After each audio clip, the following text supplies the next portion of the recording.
D'accord, alors laissez-moi m'assurer que mon cerveau traite correctement toutes ces informations. Le Costa Rica possède 6% de la biodiversité mondiale, soit au moins 1 million d'espèces. Exact. Et 60% de ce million sont des insectes. Oui, c'est ça, le Costa Rica est un véritable pays d'insectes. Oh mon dieu les gars, oh mon dieu! Qu'est-ce que c'est que ce truc? Oh la vache, c'est un énorme scarabée les gars!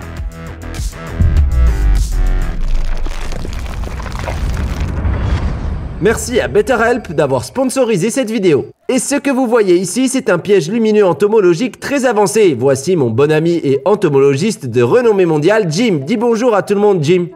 Salut les gars.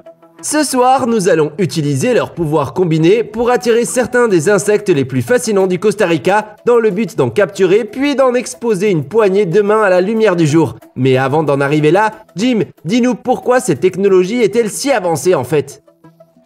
Ouais, bien sûr, eh bien nous avons un piège lumineux vraiment incroyable que nous utilisons 3 types d'ampoules différentes pour gêner la navigation des insectes. Nous avons donc des UV, des lumières blanches et aussi de la vapeur de mercure pour attirer les milliers d'insectes que nous avons dans cette forêt tropicale. Et alors pourquoi cette combinaison de lumière est-elle si importante? Qu'est-ce qu'il se passe en fait? Oui, alors les insectes utilisent donc les étoiles et la lune pour naviguer à l'intérieur de la forêt tropicale. Et alors maintenant que nous avons des conditions très sombres, c'est le moment idéal pour vraiment attirer des milliers d'insectes dans ce piège lumineux. Donc en fait, on intercepte leur chemin et avec un peu de chance, on va voir des insectes vraiment sympas ce soir. Mais ça va prendre beaucoup de temps, sans doute toute la nuit. Nous allons donc nous asseoir et profiter du spectacle pour voir quel genre de créatures vont apparaître. Avec plus de 14 ans d'expérience, les recherches en entomologie de terrain de Jim sont sans précédent puisqu'il se vante humblement de la découverte de plus de 30 nouvelles espèces d'insectes. Un véritable fanatique des choses effrayantes, il a consacré sa vie à la conservation de la forêt tropicale et comme nous sommes sur le point de l'apprendre, tout commence par les insectes. D'accord Jim, cela fait environ 2 heures que les lumières se sont allumées, il y a facilement plus d'1 millier d'insectes sur l'écran à ce stade, mais en ce qui concerne la biodiversité au Costa Rica, savons-nous combien d'espèces d'insectes il existe dans ce pays?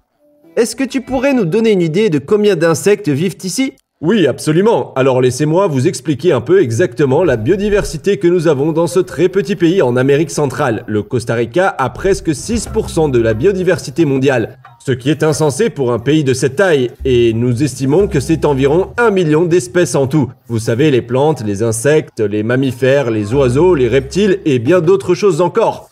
Sérieux, il y a vraiment 1 million d'espèces au Costa Rica? Oui, exactement, et 60% d'entre eux sont en réalité des insectes. D'accord, je vois, alors on ne connaît donc pas de chiffre exact, et c'est probablement parce que vous découvrez constamment des espèces non décrites, n'est-ce pas? Absolument, et vous savez, ce que nous savons, c'est au moins 20% de ce que nous avons à l'intérieur du Costa Rica. Nous ne connaissons vraiment pas, vous savez, la biodiversité de notre pays. Ainsi, les insectes que nous allons voir ce soir, 80% d'entre eux ne sont toujours pas décrits et sans nom pour la science. Alors tu es en train de me dire que 80% des insectes que nous pourrions voir ce soir pourraient ne pas être décrits et qu'on pourrait voir des nouvelles espèces? Exactement. Alors voilà une idée, vous êtes entomologiste, vous connaissez votre espèce et certains d'entre vous ne le savent peut-être pas, il peut donc être judicieux de vous mettre au défi de voir combien d'entre eux vous pouvez réellement identifier. Et ce que j'aimerais faire, c'est vous amener à côté de l'écran et vous dire « Très bien, je vais t'en montrer un et tu vas me dire si tu arrives à l'identifier. » D'accord, ça marche. Et on verra combien tu arriveras à en reconnaître. Absolument, je relève le défi. Tu es prêt à relever le défi? D'accord, alors on va voir si tu vas y arriver. On va commencer fort. Ça c'est quoi? Ça c'est l'un des papillons nocturnes qui se nourrissent de fruits que nous avons à l'intérieur de la forêt tropicale. Et celui-ci? Ça c'est un xylophane, c'est le sphinx pollinisateur vraiment important. Ah, et ça c'est quoi? Alors ça, il s'agit essentiellement d'un papillon qui imite un groupe de coléoptères très toxiques. Donc c'est un papillon de nuit? C'est un papillon qui se fait passer pour un scarabée. Jim, c'est quoi ça? Alors celui-là appartient à une famille que nous appelons les Cocidae ou les papillons Léopold. Un autre papillon de nuit quoi? Un autre papillon de nuit. D'accord, je suppose que celui-ci n'est pas un papillon de nuit. Jim, c'est quoi? Oui, eh bien les gens pensent que c'est une sorte de libellule, mais en réalité ce n'est pas le cas. C'est l'un des fourmilions et c'est un prédateur d'insectes. D'accord, moi aussi je me serais trompé, je pensais vraiment que c'était une libellule. Ok, d'accord, laissez-moi regarder, un papillon de nuit, un autre papillon de nuit, ok c'est parti, et ça c'est quoi? Eh bien ceci constitue fondamentalement un groupe très important de coléoptères pollinisateurs. Oh, et cette chose ici que j'ai attrapée, c'est quoi? Regarde. Oh mon dieu. C'est peut-être une nouvelle espèce, attends une seconde. Ok, d'accord, je sais ce que c'est en fait. C'est une cigale. Absolument. D'accord, celle-ci a l'air un peu bizarre, et c'est quoi en fait ça? Alors j'adore ce groupe d'insectes, nous les appelons fulgoridés, et ils sont vraiment colorés, laisse-moi te montrer. Ah, je dois être très rapide parce qu'ils sautent vraiment très vite. J'espère que tu ne l'as pas écrasé. Non, non, ne t'inquiète pas, elle va bien, maintenant laisse-moi te montrer à quel point ils sont cool. Waouh, il ressemble à un dalmatien en dessous. Oui, absolument, tous les fulgoridés sont étonnants ici. Est-ce que c'est un papillon de nuit? En fait, ils sont liés aux cigales, je veux dire liés, étroitement liés aux cigales. Donc ce n'est pas un papillon de nuit. Regardez les gars. Est-ce que c'est une nouvelle espèce? C'est vraiment cool, n'est-ce pas? Et en réalité, on en a deux espèces du même genre. Oh mon dieu, t'as raison, elles se ressemblent. Ouais, elles sont tellement semblables, mais elles sont comme, tu sais, différentes. Les motifs des ailes sont totalement différents. Est-ce que c'est un papillon de nuit? Ouais, c'en est un. J'ai vu juste. Bien joué. Je le savais. D'accord, et c'est quel genre de papillon de nuit? Il appartient également à la famille des Erybidae. D'accord, donc il ne s'agit pas d'une nouvelle espèce. Non, ce n'est pas une nouvelle espèce. Dommage, ça aurait pu. D'accord, on va regarder par ici maintenant. Et ça, c'est quoi? Eh bien, tu sais, Coyote, parfois nous ne savons pas ce que nous avons et il faut du temps pour réaliser de quoi il s'agit exactement et je ne sais pas ce que c'est. Tu parles de celui-ci ou de celui-là? Je te parle des deux. Sérieux, les deux? Ouais. Celui-ci ressemble à une sorte de créature chauve-souris. Je veux dire en supposant que ce soit une sorte de papillon de nuit, n'est-ce pas? Oui, c'est un papillon de nuit, les deux sont des papillons de nuit en fait. Ça ressemble vraiment à un morceau de bâton. Ouais, c'est vrai. C'est un camouflage parfait. Donc tu me dis que ces deux-là pourraient s'agir d'espèces non décrites? Oui, absolument, absolument. Et parfois, tu sais, on doit collecter ces spécimens, puis faire la dissection pour vérifier les organes génitaux, les comparer avec les espèces les plus proches pour déterminer de quel type de famille il s'agit. Et puis ensuite, si c'est une espèce inconnue, eh bien on peut décrire l'espèce. Peut-être que celui-là pourrait être le coyote. On va simplement les laisser là pour le moment et on va dire simplement qu'ils sont plutôt cool. On va pas envahir leur vie privée comme ça. Et celui-là, c'est quoi? D'accord, eh bien celui-ci, il s'agit d'un groupe que nous appelons les Arctidae. J'adore ce groupe de papillons car ils essayent de ressembler vraiment à des espèces dangereuses de guêpes. Et c'est comme ça que j'ai réussi à le reconnaître. Celui-ci aussi ressemble à une guêpe. Bien sûr, je comprends, la coloration donc aposématique imitant une guêpe, oui c'est ça. Au départ, je pensais vraiment que c'était une guêpe et encore une fois, c'est un papillon de nuit. D'accord, eh bien, je dirais sans aucun doute que Jim connaît ces insectes. Et ce que j'ai appris, c'est que si ce n'est pas un papillon de nuit, c'est probablement un coléoptère. Et maintenant, Jim, pour un fanatique amateur d'entomologie comme moi, si je veux identifier les insectes au Costa Rica, est-ce qu'il existe un bon guide de terrain que tu puisses recommander à tout le monde? Eh bien, ça fait à peu près 11 ans qu'on est en train de développer une application pour ça. Waouh, donc il y a une appli? Oui, exactement, et je suis l'un des créateurs, et BioSure a déployé beaucoup d'efforts pour mettre toutes ces informations dans les poches des gens. Nous avons l'application Animaux du Costa Rica. Nous avons des mammifères, des oiseaux, des reptiles, des amphibiens, des poissons, des insectes, et bien d'autres choses encore, tu sais, dans cette application. Et combien d'espèces avez-vous cataloguées jusqu'à présent? 7000 au total. 7000, oh mon dieu! C'est quoi? Laissez-moi voir. C'est complètement fou, viens voir, Coyote. Oh mon dieu! C'est quoi ce truc? Oh mon dieu, c'est complètement fou, c'est l'un des plus gros coléoptères de la planète. Regardez-moi les gars, c'est un énorme scarabée juste là en face de nous. C'est sans doute le plus gros insecte qu'on ait vu de toute la nuit. D'accord, maintenant, ne montrez même pas encore au public ce que c'est, on va faire la surprise. Oh la vache, les gars, c'est vraiment impressionnant. Ne vous inquiétez pas les gars, on va vous le montrer.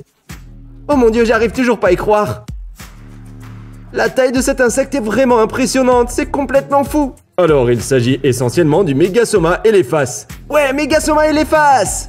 Ouais! Je sais pas ce que ça veut dire, mais c'est génial.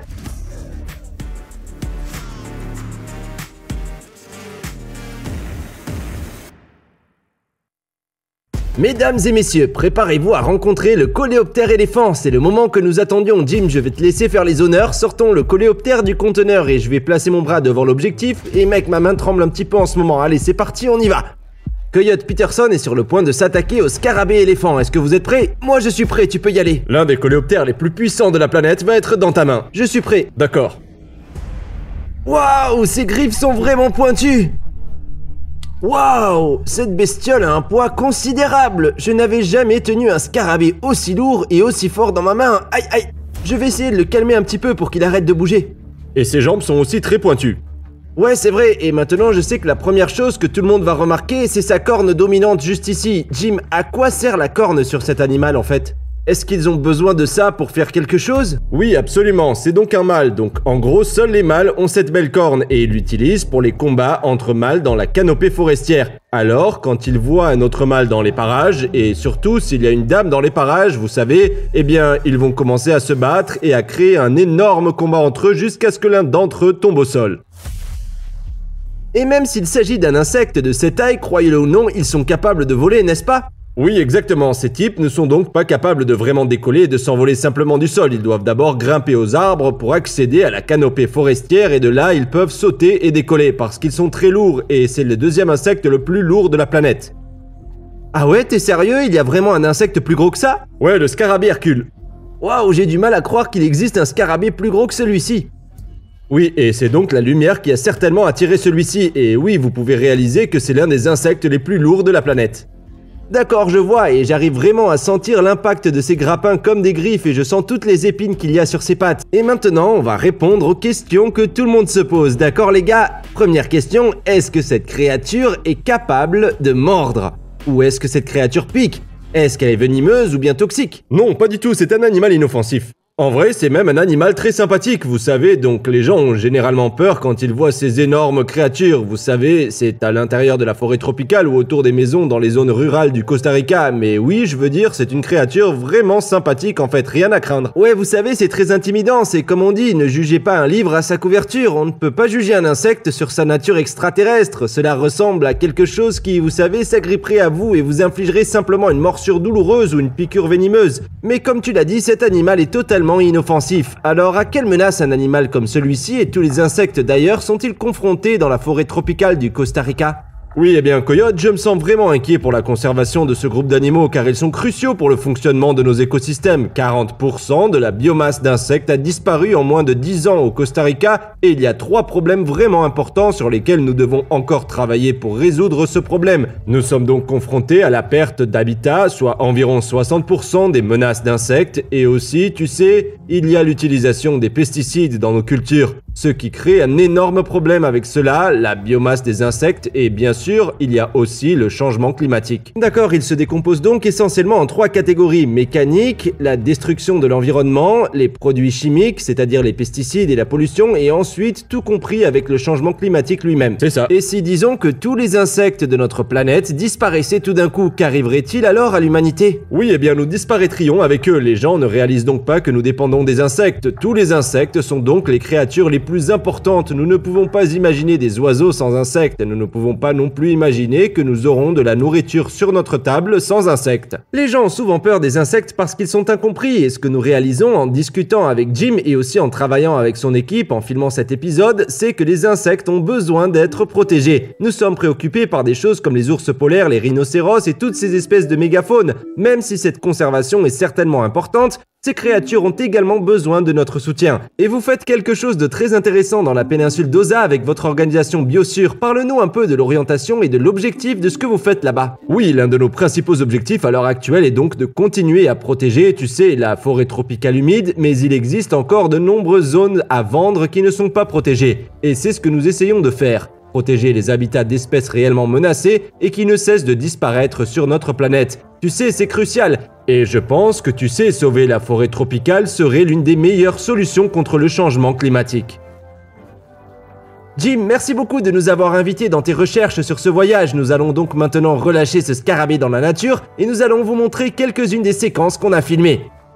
Mais Jim, ça a été vraiment fantastique. Super, maintenant est-ce que je peux te lancer un défi? Tu me défies et moi je te défie aussi. Ah ouais, tu veux me lancer un défi? Bien sûr. Et c'est quoi le défi? De mettre cet animal sur ton visage. Ah ouais, d'accord, de poser ce scarabée sur mon visage. Eh bien, tu sais, je ne suis pas du genre à refuser un défi. Tu aimes la douleur, donc tu devrais au moins essayer. D'accord, j'ai le sentiment que tout le monde veut voir ça. C'est comme, ouais, Coyote, voyons ce qui se passe quand tu mets ça sur ton visage, mec. Et en fait, je m'inquiète un peu pour mes yeux, mais d'accord, c'est parti, on y va. Je vais le poser comme ça sur le côté de mon visage, mais je vais quand même fermer les yeux, d'accord? Est-ce que vous êtes prêts? Ok, c'est parti. 1, 2, 3. Ah! Ah! Vous pouvez voir à quel point il est fort. Oh, il est sur mon oreille! Oh non! Ah! Ah, ses pattes sont vraiment très pointues! Ah, d'accord, je crois qu'on peut enlever le scarabée maintenant. Fais gaffe à mes yeux!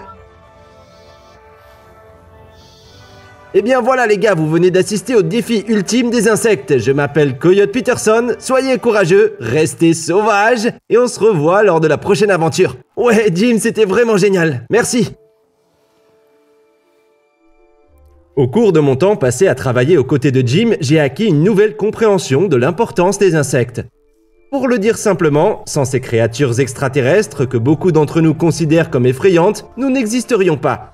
Les insectes sont des pollinisateurs, et sans eux, les plantes dont nous dépendons si fortement comme source de nourriture pour notre survie disparaîtraient. Et si les plantes disparaissent, il ne faudra que quelques années avant que l'espèce humaine telle que nous la connaissons cesse d'exister.